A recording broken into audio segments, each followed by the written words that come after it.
এই মুহূর্তে 10 জন, আমেরিকা 10 জন, পাকিস্তান 10 জন, এই 30 জন এক সময় মারা গেছে, তো আজরাইল কি পাকিস্তানে না বাংলাদেশ না আমেরিকায়? না, এই জন্য ভুল, আপনাদের জানাটা ভুল, ঠিক আছে? জানা কি আছে? ভুল আছে, আমি জানতাম এটাই কইবেন। আজরাইল হলেন প্রধান মালাকুল মাউত, মৃত্যুর ফেরেস্তাদের লিডার হলেন আজরাইল। আজরাইলের অধীনে লাখ লাখ কোটি কোটি ফেরেস্তা কাজ করে, সুবহানাল্লাহ। জি, আজরাইল একাই আমগো আত্মা নেয় না। আজরাইল হলো ফায়সালা করে দেয়, দিয়ে দেয়, সাব্যস্ত যাও নরসিংদী অমুক এলাকায় যাও, ওর আত্মা নিয়ে আসো, এক একজন এক এক জায়গায় পাঠায় দেয়। এই আজরাইল প্রধান মালাকুল মাউতদের প্রধান আজরাইল। যাও আমেরিকা যাও 10 জন, বাংলাদেশে 10 জন, অমুক জায়গায় 10 জন, যাও ওই এলাকায় যাও, লঞ্চ ডুববে সেখানে যাও 20 জন। এই আজরাইলের অধীনে কোটি কোটি ফেরেস্তা কাজ করে। আজরাইল হলেন মালাকুল মাউতের লিডার, মৃত্যুর ফেরেস্তা যারা তাদের লিডার হলেন আজরাইল। আজরাইলের অধীনে অসংখ্য অগণিত ফেরেস্তা কাজ করে, এটা মনে রাখবেন। এই জন্য আল্লাহ বললেন তোমাদের মৃত্যু দেয় মালাকুল মাউত, মরণের ফেরেস্তা, আল্লাজি ওয়াক্কিলা বিকুম, যাকে তোমাদের সাথে নিযুক্ত করে দেওয়া হয়েছে। কথা বুঝে আসছে? তাহলে মালাকুল মাউত আজরাইল একই সাথে পাকিস্তান, আমেরিকা, বাংলাদেশ, এই যে বইলে ফেললেন, এগুলা ঠিক না, এগুলা পিসাবদের কথা। কাদের কথা? আমাদের বাংলাদেশে পিসাবরা একই সাথে নরসিংদী থাকে, আবার মক্কায় থাকে, একই সাথে নাকি আবার হজও করে, আবার বাংলাদেশও থাকে। এরকম পীর আছে বাংলাদেশও, এরকম পিসাব আমাদের দেশে আছে। যে পিসাবরে নাকি আপনি বাংলাদেশেও দেখবেন ওই টাইমেই নাকি আবার মক্কা শরীফ হজ করতেছে। এই ঢাকা একজন হায়দার আলী পীর মারা গেছে, তার ভক্তরা নাকি তাকে হজ করতেও দেখে, আবার বাংলাদেশে একই সময় দেখে। যাই হোক, তো এই জাতীয় এই কথা যেন আমাদের মুখ দিয়ে না আসে, ঠিক আছে? এই যুগ শেষ, বাংলাদেশে এই ফালতু কথা বলার আর সময় এখন নাই। আগে বললে এগুলা কাজে আসতো, এখন আর এই জাতীয় ফাইজলামি কথাবার্তা বলার কোনো লাভ নাই। যে এই করলে পানির উপরে আপনি এখন মেঘের উপরে দাঁড়ায় থাকবেন, গাছের খেজুর গাছের উপরে দাঁড়ায় নামাজ পড়বেন, এগুলো এখন কম করবেন। আল্লাহ পাক রব্বুল আলামিন বলেন, বলো ইয়াতাওয়াফাকুম মালাকুল মাউত, তোমাদেরকে মৃত্যু দিবে মালাকুল মাউত, মৃত্যুর ফেরেশতা, আল্লাযী ওয়াক্কিলা বিকুম, যাকে তোমাদের সাথে নিযুক্ত করে দেওয়া হয়েছে। যাকে তোমাদের সাথে কি করে দেওয়া হয়েছে? নিযুক্ত করে দেওয়া হয়েছে। এই ফেরেশতা তোমাদেরকে মৃত্যু দিবে। আল্লাহ আমাদের সকলকে মৃত্যুর প্রস্তুতি নেওয়ার তৌফিক দান করেন। আল্লাহ পাক রব্বুল আলামিন সূরা মুনাফিকুন আয়াত নাম্বার 8 আল্লাহ বলেন, ওয়ালা ইউআখিরুল্লাহু নাফসান ইযা জাআ আজালুহা ওয়াল্লাহু খাবীরুম বিমা তা'মালুন। সূরা মুনাফিকুন আয়াত নাম্বার 11। আল্লাহ বলেন, কিছুতেই কোনো মানুষকে সামান্য সময় দেওয়া হবে না, সুযোগ দেওয়া হবে না যখন তার মৃত্যুর সময় এসে যায়। সূরা আরাফের 34 নম্বর আয়াত, সূরা ইউনূসের 49 নম্বর আয়াতে আল্লাহ বলেন, লিকুল্লি উম্মাতিন আজাল, প্রত্যেকটা মানুষের মরণের সময় নির্ধারণ করা। ইদা জাআ আজালুহুম লা ইস্তাখিরুনা সাআতাও ওয়া লা ইস্তাকদিমুন, মরণ আসলে 1 সেকেন্ড আগেও না পরেও না, ওই সময় তার মরণ হবে, কোনো সন্দেহ নাই। আল্লাহ পাক রব্বুল আলামিন বলেন, মানুষের মরণ যখন আসবে, ইদা জাআ আজালুকুম, মরণ আসলে, লা ইস্তাখিরুনা সাআতাও ওয়া লা ইস্তাকদিমুন, 1 সেকেন্ড আগেও না 1 সেকেন্ড পরেও না, মরণ যখন আসবে ওই সময় তোমার মরণ হবে, কোনো সন্দেহ নাই। মরণ যাদের আসে, ভালো মানুষ মৃত্যুবরণ করার আগে তার 10-20 দিন আগে দেখবেন তার আমল সুন্দর হয়ে যায়, আমল বেড়ে যায়। তিরমিজি শরীফের 2142 নম্বর হাদিসের বর্ণনা, ক্বালা রাসূলুল্লাহ সাল্লাল্লাহু আলাইহি ওয়াসাল্লাম, আল্লাহ নবী বলেন, ইদা আরাদাল্লাহু বিআবদিন খায়রা, আল্লাহ যখন কোনো বান্দার কল্যাণ চায়, ইস্তামালাহু, তাকে কাজের সুযোগ করে দেয়। কিসের সুযোগ করে দেয়? সাহাবারা প্রশ্ন করলেন, ওয়া কাইফা ইস্তামিলুহু ইয়া রাসূলুল্লাহ, কাজের সুযোগ করে দেওয়ার কি অর্থ আমাদেরকে বলেন। আল্লাহ নবী বললেন, ইউফিকুহু লিআমালিন সালিহিন ক্বাবলাল মাউত, ওই মানুষটাকে মরণের আগে নেক কাজ করার তৌফিক আল্লাহ দিয়ে দেয়। কোন মানুষের যখন কল্যাণ চায় আল্লাহ, মৃত্যুর আগে আল্লাহ তাকে নেক কাজ করার সুযোগ দিয়ে দেয়। আল্লাহ আমাকে, আপনাকে, আমাদের সকলকে মরণের আগেই যেন এখন থেকে আমরা নেক কাজ করতে পারি, আল্লাহ তৌফিক দান করেন। বুখারী শরীফের 6507 নম্বর হাদিস।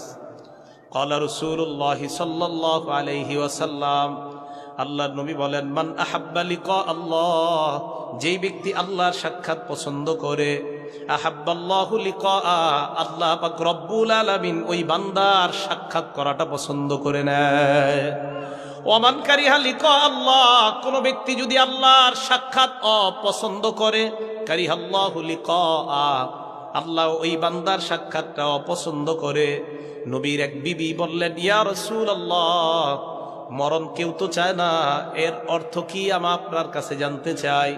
আল্লাহ নবী বললেন, কোন মৃত্যু ব্যক্তি মরণ আসার পর ঈমানদার ব্যক্তির যখন মরণ উপস্থিত হয়ে যায়,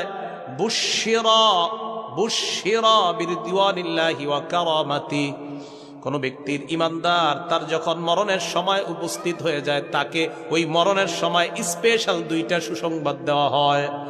এক নাম্বার বিরিদওয়ানিল্লাহ, ওই ব্যক্তিকে আল্লাহ তার প্রতি সন্তুষ্ট হয়ে গেছেন, এই সুসংবাদ দেওয়া হয়। দুই নাম্বার ওয়া কারামাতি, ওই বান্দাকে সুসংবাদ দেয়, বান্দা মরণের পর আমি আল্লাহ তোমাকে সম্মানিত করার ওয়াদা করলাম।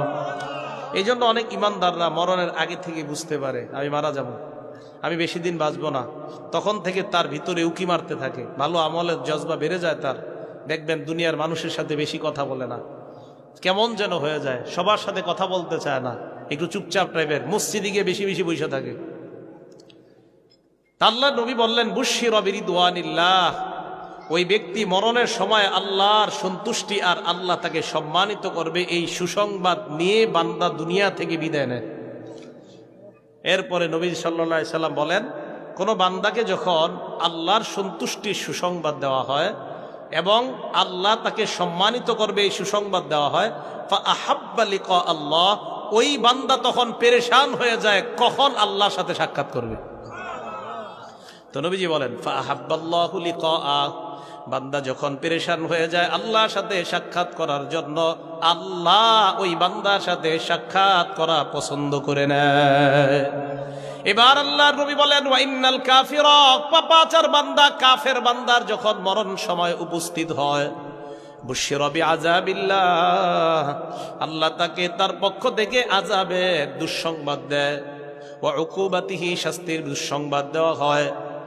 এই বান্দার যখন মরণের সময় উপস্থিত হয়, কাফের বান্দাকে জাহান্নামের আযাবের ভয়াবহতা দেখায়, ওয়া উকুবাতিহি, শাস্তি দেখায়, দেখাইতে দেখাইতে ফাক্কারিহা লিকা আল্লাহ, ওই বান্দা তখন আল্লাহর সাক্ষাৎ আর অপছন্দ করে, ভালো লাগে না, কারণ তার ভিতর টেনশন, আল্লাহ মরলেই তো আযাব দেওয়া শুরু করবেন।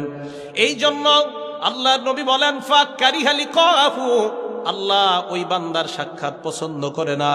এই জন্য কাফের যখন মরণের সময় উপস্থিত হয়, নবী বলেন তার জন্য দুইটা দুঃসংবাদ, এক নাম্বার আল্লাহর আযাব, দুই নাম্বার আল্লাহর ভয়াবহ শাস্তি। মরণের সময়, মরণের আগ থেকেই তার উপর কিছু গজব বিপদ আপদ শুরু হবে, আর মরণের পর তার জন্য তো শাস্তি আছেই। এই ব্যক্তি চাইবে না আমি আল্লাহর সাথে দেখা করি, আল্লাহও তার সাথে সাক্ষাৎ পছন্দ করবে না। বলেন নাউজুবিল্লাহ। এতটুকু বুঝে আসছে? এখন আমরা একটা বিখ্যাত হাদিসের দিকে যাব। নবীজি সাল্লাল্লাহু আলাইহি সাল্লাম যে হাদিসটা এখন বলবে, মন দিয়ে শুনেন। সাহাবার নাম বারা ইবনে আযিব রাদিয়াল্লাহু তাআলা। এই বারা ইবনে আযিব কি বলেন, হাদিসের ভূমিকাটা আগে শুনেন। এক আনসারী সাহাবা মারা গেছে, মারা যাওয়ার পর তার জানাজা পড়ানোর জন্য আমাদের নবীজি রওনা করছে, আনসারী সাহাবার জানাজা পড়াবে। তো যেহেতু আনসারী সাহাবার জানাজা, সাহাবারা নবীজির সাথে রওনা করলেন, যে সাহাবারা নবীজির সাথে যাবে জানাজা পড়ার জন্য। বারা ইবনে আযিব বলেন, খরজনা মা রাসূলিল্লাহি সাল্লাল্লাহু আলাইহি ওয়াসাল্লাম ফি জানাজাতি রাজুলিন মিনাল আনসার, আমরা আল্লাহ নবীর সাথে এক আনসারী সাহাবার জানাজায় বের হলাম। আনসারী সাহাবার জানাজায় বের হওয়ার পর আল্লাহ নবীর সাথে আমরা চলতে লাগলাম। চলতে চলতে হঠাৎ ওই আনসারী সাহাবার কবরের পাশে আমরা উপস্থিত হয়ে গেলাম। ওয়ালাম্মা ইউলহাদ, ওই কবরের মধ্যে এখনো ওই সাহাবাকে দাফন করা হয় নাই। দাফন করার আগেই তার কবরের সামনে আমরা উপস্থিত হয়ে গেলাম। আল্লাহ নবী ওই কবরের সামনে বসে যায়, জালাসনা হাওলা, আমরাও কবরের সামনে বসে গেলাম। কি বলে দেখেন, হে প্রশান্ত হৃদয়। আব্দুল্লাহ ইবনে আব্বাস যখন মারা যায়, মারা যাওয়ার পর ইবনে আব্বাসের লাশ যখন কাফনের মধ্যে ঢুকানো হয়, ওই কাফনটা যেই কাফনের কাপড় পরায়া যে খাটের মধ্যে রাখা হয়, সাহাবারা দাঁড়ায়া আছে, ইবনে আব্বাসের ছাত্ররা দাঁড়ায়া আছে। হঠাৎ তাকায়া দেখে একটা পাখি আইসা আব্দুল্লাহ ইবনে আব্বাসের কাফনের কাপড়ের ভিতর ঢুকে যায়। ঢুকার পর যারা ওনার জানাজা পড়াবে তারা বলতেছে কি, আমরা পাখিটা আর বের হইতে দেখি না, ভিতরে ঢুকে আর বের হয় না। ওনারা আমরা কবর দিলাম, কবর দেওয়ার পর কবরের পাশে দাঁড়াইলাম। হঠাৎ আমরা আওয়াজ পাইতেছি, কে যেন কয়, ইয়া আইয়াতুহান নাফসুল মুতমাইন্না। কে যেন কয়, হে নফসে মুতমাইন্না, ইরজিই ইলা রাব্বিকি রাদিয়াতাম মারদিয়া। নবীর সাহাবা ইবনে আব্বাস, তুমি তোমার রবের দিকে চলো, তোমার রব তোমার উপর সন্তুষ্ট, তুমিও রবের উপর সন্তুষ্ট।